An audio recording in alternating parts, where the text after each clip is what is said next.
है इस मंदिर की महिमा के कारण। तो वट है और फिर उसी से सरस्वती कूप है, जहाँ से कहते हैं अदृश्य सरस्वती का जो है आशीर्वाद संगम को मिलता है।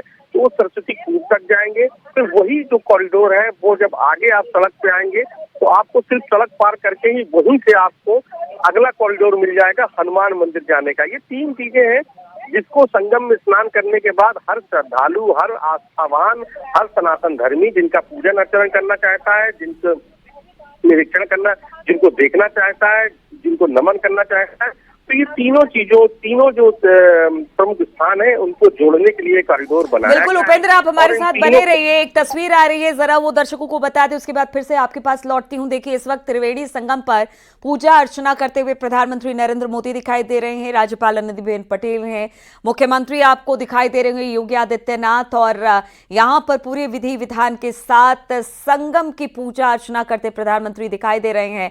और देखिए, इसी के साथ कह सकते हैं कि आम लोगों को ये सौंप दिया जाएगा का जो पूरा मेला क्षेत्र है। उपेंद्र, अगर इस पूरे मेला क्षेत्र की बात की जाए, ये अपने आप में एक पूरा जनपद है, और कहते हैं कि एक छोटा सा आयोजन आप अपने घर में करें या बाहर करें तो उसके लिए इतनी व्यवस्था होती है, इसमें तो लाखों करोड़ों लोग आते हैं। कितनी जबरदस्त व्यवस्था होती है और हर व्यवस्था पर कितनी अच्छी तरीके से नजर रहेगी, क्योंकि जो व्यवस्थाएं अब तक हमने देखी है वो तो अद्भुत है।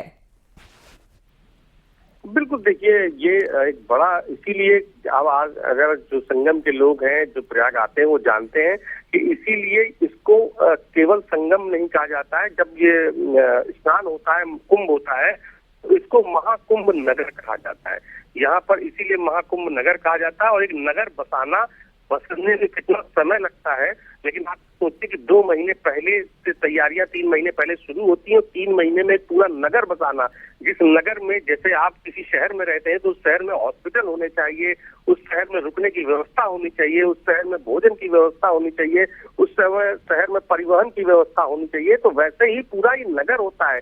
इसको महाकुंभ नगर कहते हैं। तो यहाँ पर हर वो चीज जो किसी भी इंसान की जिंदगी जीने के लिए जरूरी होती है, जो किसी भी इंसान की सुरक्षा के लिए जरूरी होती है, उसके स्वास्थ्य के लिए जरूरी होती है, वो तमाम सारे इंतजामात यहाँ पर किए जाते हैं। और ये तमाम सारे इंतजामात अब जो है मूर्त रूप ले चुके हैं और अब पूरा महाकुंभ नगर बस गया है।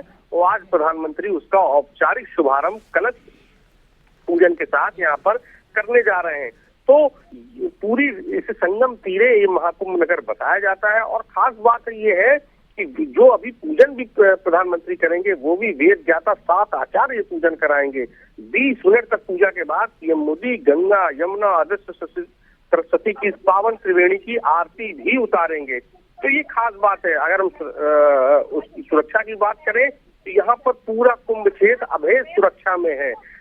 जब जो कि जल, नभ, थल तीनों चरणों से सुरक्षा बनाकर इसकी निगरानी हो रही है। न केवल पुलिस बल्कि एनएसजी समेत अन्य सुरक्षा एजेंसियां जो हैं उनके पहरे में पूरा कुंभ क्षेत्र यानी कि महाकुंभ नगर है। इसके अलावा एसपीजी, एलआईयू, आईबी समेत अन्य एजेंसियां 24 घंटे चौकन्नी रहेंगी 26 फरवरी तक। तो ये तमाम सारी सुरक्षा के इंतजाम किए गए हैं। केंद्रीय अस्पताल समेत तमाम सारे छोटे बड़े अस्पताल जो है अलग अलग सेक्टर में बनाए गए हैं ताकि किसी भी विपरीत परिस्थिति में श्रद्धालुओं का इलाज भी हो पाए। तो ये तमाम सारी योजनाएं हैं जिनका आज प्रधानमंत्री पूरे महाकुंभ नगर का शुभारंभ करने जा रहे हैं। और करीब जैसा मैंने बताया कि 7,000 करोड़ की 600 परियोजना का यहाँ पर लोकार्पण है। आप समझ लीजिए कि 600 परियोजनाएं एक महाकुंभ नगर के लिए संगम किनारे, संगम तीरे ये बताया गया है। कितना अद्भुत होगा, कितना अलौकिक होगा। और इस बहुत अलौकिक जो कुंभ है उसी को इस बार डिजिटल महाकुंभ कहा गया है।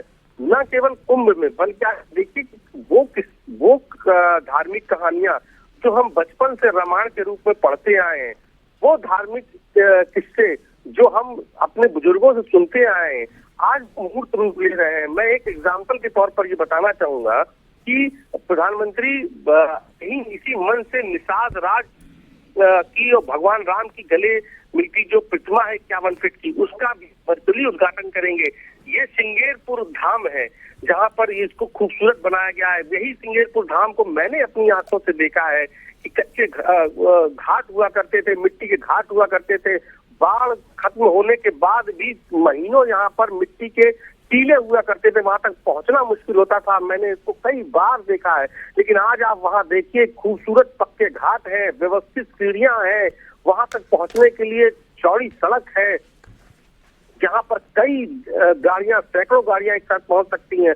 और वहीं पर गंगा किनारे सिंगेरपुर धाम में आप 51 फीट की प्रतिमा लगी है। खुद निषाद राज और भगवान राम की निषाद राज, वो जिन्होंने जब भगवान को वनवास हुआ और भगवान यहाँ पहुंचे तो निषाद राज ने ही अपनी नाव पे बैठा के भगवान को गंगा पार कराया और वहां से भगवान फिर चित्रकूट गए। तो उन निषाद राज के महत्व को, उनके जो धार्मिक महत्व उसको समझाओ। आज उनको इतना पूरे निषाद समाज को इतना सम्मान देते हुए आज प्रधानमंत्री वहां पर 51 फीट की प्रतिमा का जो है अनावरण करेंगे। हालांकि वो 3 मंच से वर्चुअली इसका शुभारंभ करेंगे। भारद्वाज आश्रम, आप सोचिए कि हम लोग बचपन से पढ़ते आए हैं रामायण में, वो महत्व पढ़ते आए हैं। आप सुंदरकांड को हटाइए तो भगवान हनुमान जी की जितनी भी जो है हनुमान जी की कहानी है, पूरे सुंदरकांड में जो हनुमान जी का वर्णन, उसको एक हनुमान मंदिर कॉरिडोर की पूरी दीवारों को घेरा गया है। यानी कि नई पीढ़ी देख कर भी ये समझ जाए कि ये सनातन धर्म कितना प्राचीन, कितना भव्य है, जिसको अब अलग अलग माध्यमों से समझाया जा रहा है। तो ये वो निर्माण है जो कुंभ खत्म होने के बाद भी रहेंगे, क्योंकि प्रयाग में हमेशा लोग आते रहते हैं और प्रयागराज आने पर उनको जो भी आता है उसको हनुमान मंदिर जाना होता है, सरस्वती कूप जाना होता है। अक्षय वट जो अब तक बाहर से देखते रहे, किले की दीवारों को देखते रहे, वो किले की दीवारों के अंदर कॉरिडोर के रास्ते अक्षय वट को प्रणाम कर सकेंगे। फिर तमाम सारी जो चीजें हैं इनका प्रधानमंत्री आज उद्घाटन करेंगे और यही सब है जिसने महाकुंभ को महाकुंभ बनाते हैं। और इस पूरे महाकुंभ नगर बसाने के पीछे मुख्यमंत्री योगी आदित्यनाथ का लगातार उनकी जो सक्रियता थी उसको बिना जिक्र किए पूरे महाकुंभ नगर का वर्णन हो नहीं सकता। लगातार मुख्यमंत्री यहाँ पर आते रहे, लगातार वो एक एक योजनाओं को समझते रहे, न केवल लखनऊ से समीक्षा बैठक बल्कि प्रधानमंत्री बल्कि यहीं पर आके उन्होंने सारी व्यवस्थाओं को देखा। इस वक्त देखिए प्रधानमंत्री नरेंद्र मोदी पूजन के लिए जाते हुए उनके साथ मुख्यमंत्री देखिए वहीं पर सब संत भी बैठे हैं, सरस्वती पूजन और किस तरीके की तमाम सारी तस्वीरें आई, चाहे वो निषाद राज क्रूज पर बैठकर माँ गंगा को निहारने की हो, चाहे वो घाट पर बैठकर गंगा पूजन की हो, कलश पूजन की हो, कि तमाम सारी तस्वीरें एक बार फिर प्रधानमंत्री की माँ गंगा से जो उनका प्रेम, जो उनका स्नेह है। प्रधानमंत्री खुद कहते हैं कि अब माँ गंगा ने, अब उन्हें ऐसा लगता है जैसे माँ गंगा ने उन्हें गोद ले लिया हो। तो संतों की मौजूदगी में त्रिवेणी पर इस वक्त प्रधानमंत्री मोदी गंगा पूजन उन्होंने किया, कॉरिडोर पहुंचे और तमाम सारी योजनाओं को देखिए। और देखिए प्रधानमंत्री के भी चेहरे के भाव बता रहे हैं कि जब वो अपनी माँ गंगा के किनारे होते हैं, चाहे वो काशी में हो चाहे वो प्रयाग में हो, तो उनके चेहरे के जो भाव होते हैं वो अलग नजर आते हैं और आज भी वही भाव दिख रहे हैं उनके चेहरे के।